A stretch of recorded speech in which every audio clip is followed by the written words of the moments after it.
Shalom, damai di hati. Apa kabar Bapak Ibu Saudara-saudara? Puji Tuhan, berjumpa lagi dengan saya Pendeta Tirsata Iras, Pendeta Jemaat di Gemim Sentrum Manado, yang akan membagikan kebenaran firman Tuhan dalam kitab pertama Timotius pasalnya yang pertama, ayat 3 hingga ayatnya yang ke-11 dalam tema berpeganglah pada ajaran sehat. Saya berharap dan berdoa dimanapun Bapak Ibu Saudara-saudara berada, kiranya tetap mengalami kasih dan kebaikan Tuhan, sehingga tetap ada dalam keadaan sehat, kuat, tetap semangat, bersukacita, dan senantiasa bersyukur kepada Tuhan.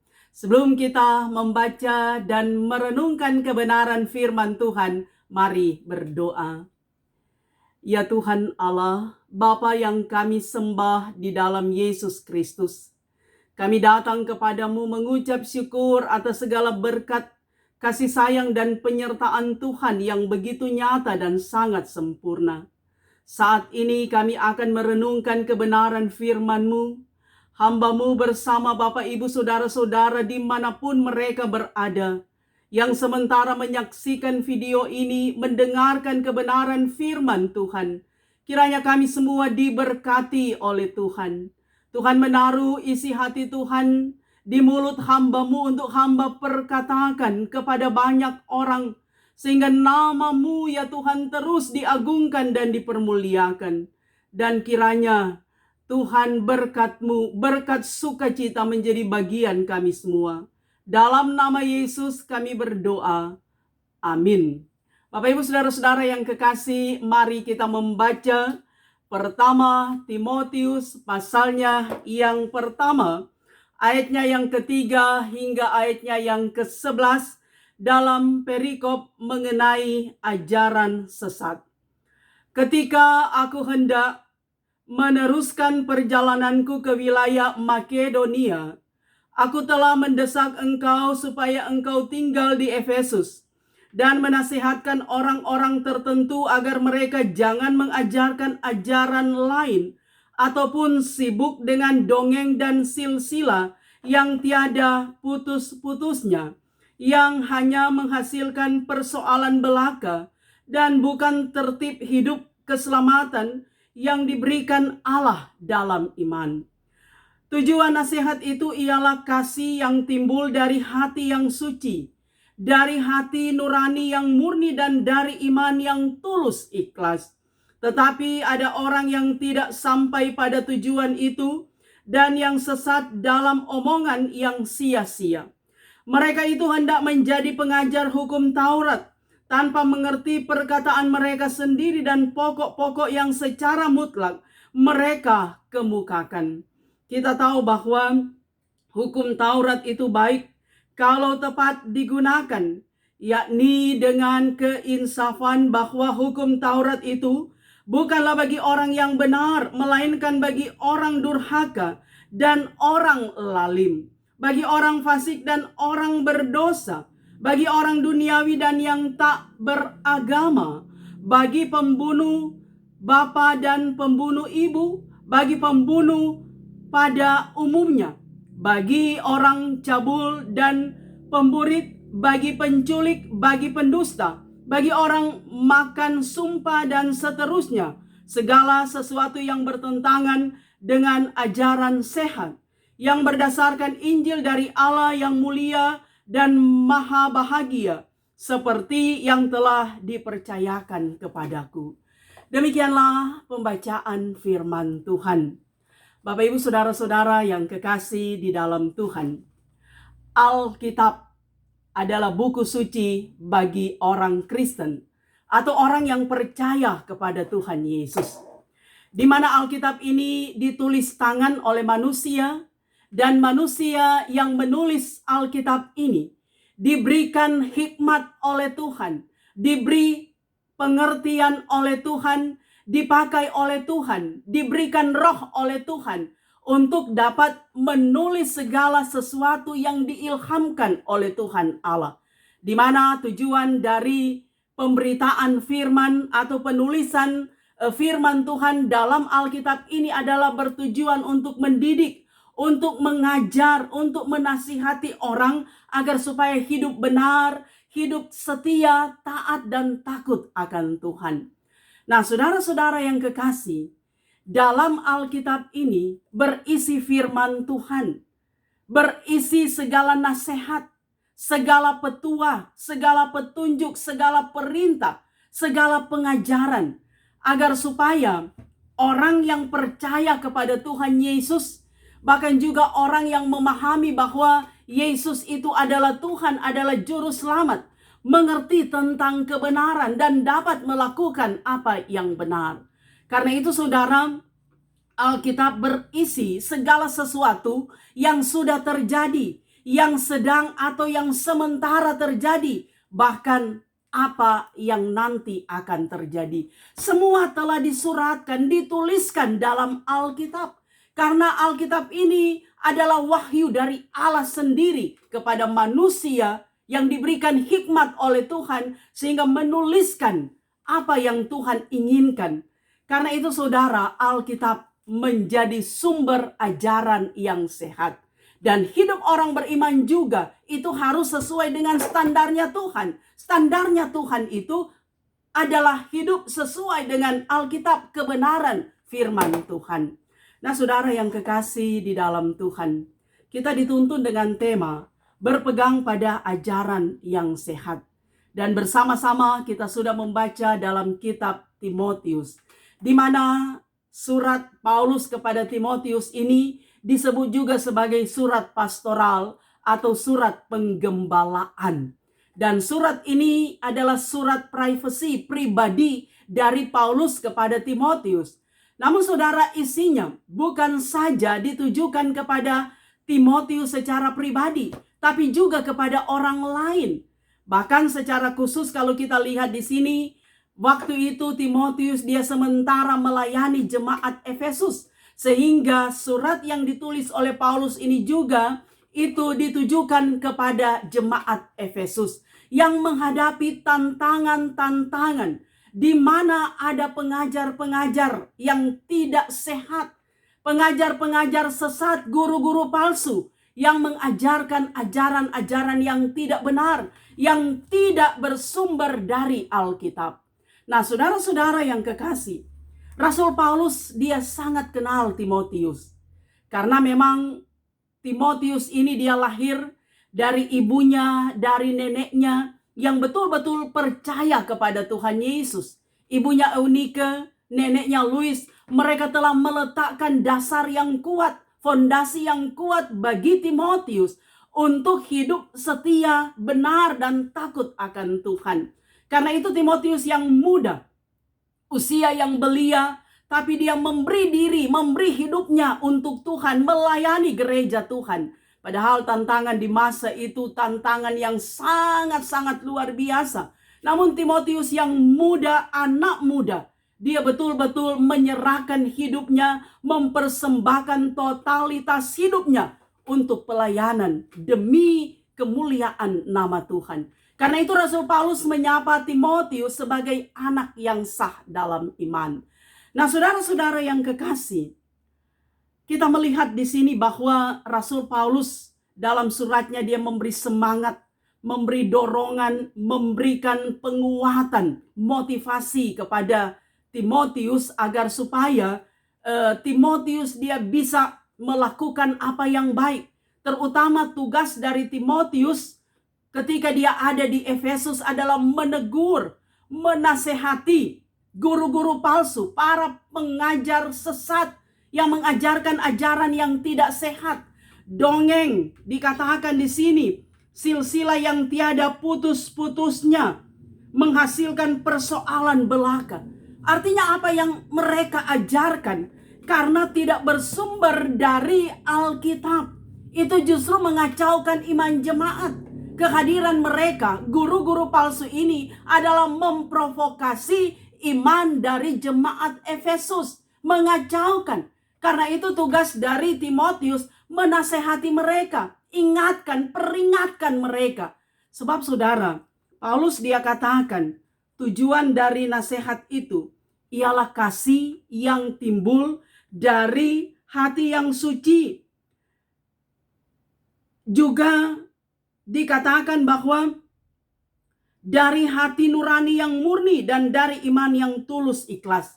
Jadi tujuan dari nasihat itu pertama adalah lahir dari hati nurani yang murni, dari iman yang tulus, bahkan dari hati yang suci.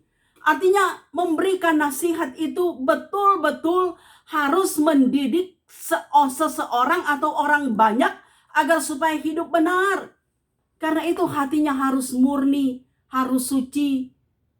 Imannya itu betul-betul yang terkoneksi dengan Tuhan Yesus sebagai sumber dan tujuan hidup. Itu tujuan nasihat adalah untuk menolong orang, menguatkan orang, mengantar orang agar supaya hidupnya itu teratur, hidupnya itu benar, dan hidup menjadi berkat. Tapi kalau motivasi lain saudara, itu pasti ajaran yang tidak sehat, ajaran yang menyesatkan. Dan itu yang dilakukan oleh guru-guru palsu. Mereka menganggap bahwa mereka itu mahir dalam kitab Taurat. Mereka menganggap bahwa mereka menjalankan Taurat itu, tapi sesungguhnya mereka tidak menjiwai hukum Taurat. Mereka tidak melakukan hukum Taurat. Tapi justru mereka hidup dalam kedegilan hati, dalam keangkuhan. Mereka hanya mencari popularitas saja, gengsi diri saja. Karena itu ajaran mereka sia-sia, tidak sehat, dan menyesatkan orang banyak. Karena itu saudara, sekali lagi tugas dari Timotius adalah menasehati, memperingatkan, menegur para pengajar sesat.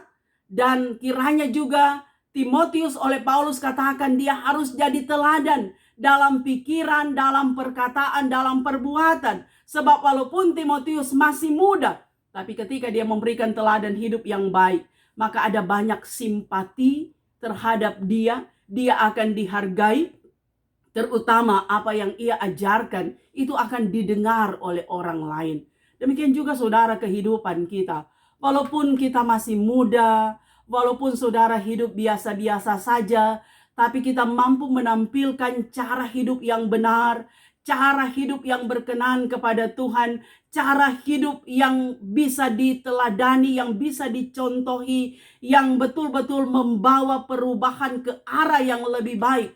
Itu pasti akan didengar orang, itu juga akan ditiru orang, sehingga kehadiran kita itu betul-betul membawa shalom kepada banyak orang. Nah saudara-saudara yang kekasih di dalam Tuhan, karena itu melalui perenungan kita saat ini, kita dikatakan, diajarkan untuk supaya berpegang pada ajaran yang sehat. Nah ajaran yang sehat sekali lagi saya mau katakan, itu berdasarkan kehendak firman Tuhan yang ada dalam Alkitab. Standar hidup orang Kristen itu berdasarkan Alkitab. Karena itu saudara, kita harus mengakui bahwa saat ini memang kita hidup di zaman yang semakin edan, semakin canggih, semakin hebat, semakin modern. Dan kita tidak bisa keluar dari dalamnya. Kita harus berproses dengan zaman yang semakin maju, dengan kemajuan ilmu pengetahuan teknologi yang ada. Kita ada di dalamnya saudara. Namun saudara, warna kehidupan sebagai orang Kristen, orang percaya kepada Tuhan Yesus, itu harus nampak dalam kehidupan kita. Walaupun segala sesuatu mengalami perubahan, tapi iman kita tidak pernah berubah. Bahwa kita tetap setia menjadi murid Yesus, tetap setia menjadi pengikut Tuhan Yesus dalam situasi apapun saudara. Karena itu adalah komitmen kita sebagai orang yang percaya kepada Tuhan Yesus. Karena itu kita harus berpegang pada ajaran-ajaran yang sehat. Artinya kehidupan kita saudara itu betul-betul berakar, berdasarkan firman Tuhan. Sehingga pertumbuhan rohani kita itu terjadi. Ketika kita bertumbuh berdasarkan kebenaran firman Tuhan, kita akan menghasilkan buah-buah rohani yang baik, buah-buah kehidupan yang di dalamnya bisa mengedukasi orang lain untuk dapat hidup benar sesuai dengan apa yang Tuhan inginkan, apa yang Tuhan kehendaki. Sebab ingat saudara, hidup di dunia ini cuma satu kali. Dan hidup kita berjalan ke depan. bukan berjalan ke belakang, saudara. Apa yang ada di belakang itu menjadi kenangan, bahkan juga menjadi cemeti bagi kita. Bagaimana kehidupan kita semakin hari lebih baik. Seperti ungkapan mengatakan, hari ini harus lebih baik dari hari kemarin, dan hari esok harus lebih baik dari hari ini. Karena itu dalam kehidupan kita, hidup setiap hari mengalami perubahan, mengalami hal-hal yang di dalamnya, saudara, kadangkala itu menyenangkan atau tidak menyenangkan. Tapi kita diingatkan supaya hidup kita semakin berkualitas dan semakin berfaedah bagi banyak orang, terutama lagi semakin berkenan kepada Tuhan Yesus. Nah, karena itu saudara, walaupun ajaran-ajaran yang tidak sehat itu ada di sekitar kita, tetapi saudara, filter kita adalah iman kepada Tuhan Yesus. Filter kita adalah Alkitab, firman Tuhan yang terus kita renungkan setiap hari, yang mengingatkan kita apakah ini ajaran yang betul-betul membawa kita kepada jalan yang benar, kepada perubahan yang lebih baik, atau justru akan menenggelamkan kita kepada hal-hal yang tidak Tuhan inginkan atau membawa kita dalam dosa. Ada banyak saudara, katakanlah saudara smartphone, handphone. Saudara, ketika kita menggunakan handphone itu dengan baik, misalnya anak-anak belajar, bahkan juga kita bisa bekerja melalui handphone. Kita juga kadang beribadah melalui handphone. Itu kan adalah sesuatu yang mendatangkan sukacita dan berkat. Tetapi ketika salah menggunakan handphone, pasti itu akan menjerumuskan kita dalam dosa. Misalnya apa, saudara? Ketika anak-anak terlalu sibuk dengan game, anak-anak tidak mau lagi belajar, dan anak-anak jadi maniak, game maniak. Saudara, maka itu adalah ajaran yang tidak sehat, yang menyesatkan anak-anak kita. Sehingga kadangkala anak-anak tidak suka pergi ibadah, tidak suka pergi gereja, tidak suka lagi bersosialisasi dengan komunitas yang ada. Maka dapat kita katakan bahwa handphone itu bisa menyesatkan kalau digunakan untuk hal-hal yang tidak benar. Atau kadangkala juga ada pasangan suami istri, mereka terjebak pada dosa perselingkuhan. Karena apa? Karena handphone, saudara. Tapi kalau kita menggunakan itu dengan baik, maka itu memberi faedah dan manfaat. Karena ilmu pengetahuan teknologi kan itu ciptaan Tuhan. Segala sesuatu Tuhan ciptakan itu untuk kebaikan, kesejahteraan kita manusia. Tinggal bagaimana saudara kita mempergunakan semuanya.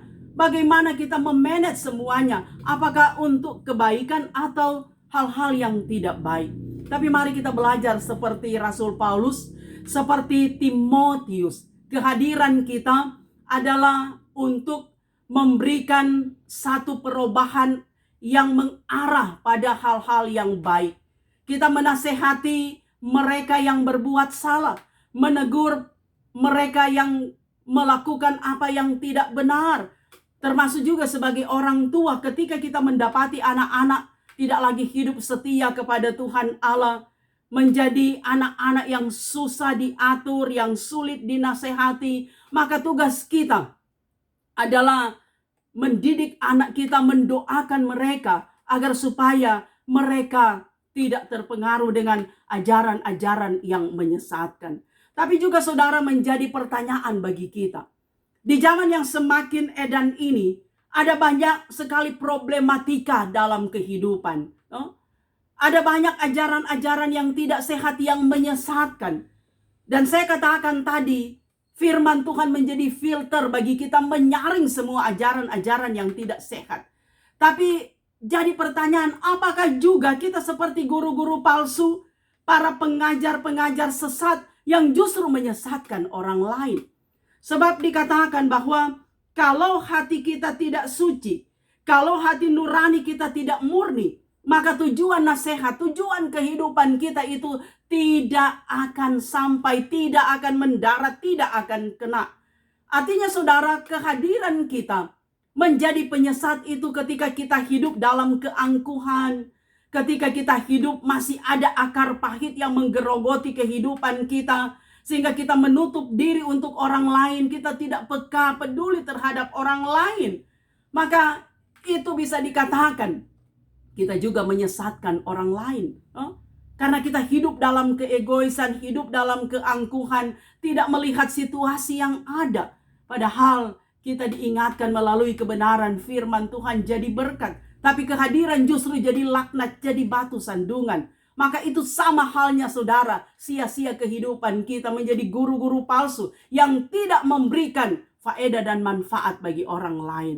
Nah karena itu saudara, belajar dari firman Tuhan ini, mari kita menjadi Paulus masa kini, jadi Timotius masa kini.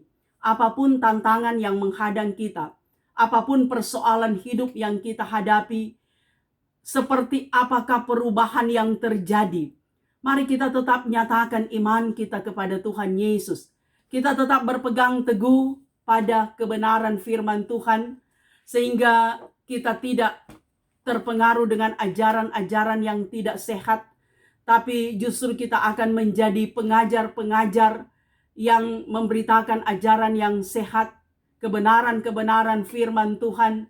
Kita menebar pesona melalui perkataan, melalui perbuatan nyata kita, hal-hal yang baik, hal-hal yang berkenan kepada Tuhan. Sehingga kehidupan kita betul-betul itu membawa damai, membawa shalom, membawa sukacita di komunitas manapun. Baik di keluarga, di kolom, di jemaat, di masyarakat. Kehadiran kita itu jadi berkat. Karena apa yang kita tebar, apa yang kita ajarkan, apa yang kita lakukan, itu betul-betul ajaran yang sehat, yang sesuai dengan kehendak firman Tuhan. Kita menebar kasih, pesona kasih yang kita bagikan kepada orang lain, kelembutan hati, kita menyatakan kesabaran, kita menyatakan kebaikan, dan apa saja yang positif yang berkenan kepada Tuhan, agar supaya hidup kita berkenan di hadapan Tuhan, dan hidup kita betul-betul kita persembahkan untuk hal-hal yang mulia bagi Tuhan, jadi berkat dimanapun kita berada.